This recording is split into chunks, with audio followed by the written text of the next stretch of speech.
Laissez-moi vous raconter l'histoire de l'attaque de Kaldaborg. Nous sommes en 973, dans un pays où la croisée des chemins réunit nombre de peuples.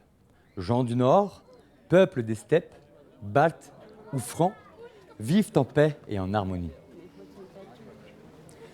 Les croyances de chacun respectées par celles des autres.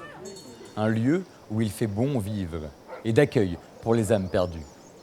Forgerons, sculpteurs, charpentiers ou tisserands, femmes, enfants, guerriers ou roturiers vivent en paix, à l'abri, perdus au milieu d'une vallée de hêtres, de frênes et de vernes centenaires. Entre deux cours d'eau, apportant poissons et fraîcheur lors des étés brûlants.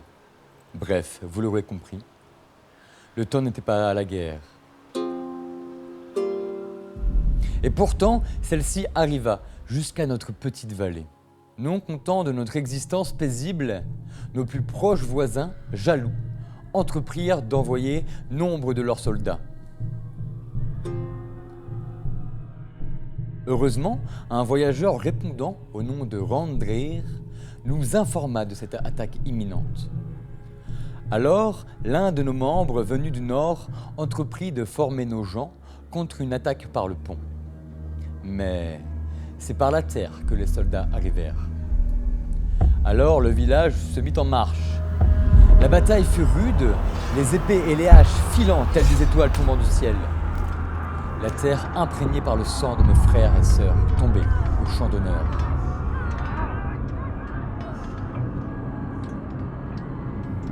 Bouclier fracassé, lame brisée.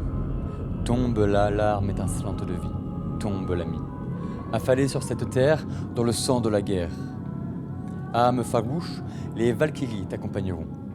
Bientôt, nous nous retrouverons. Mais pas demain, car nous avons remporté la victoire et mis l'ennemi en déroute.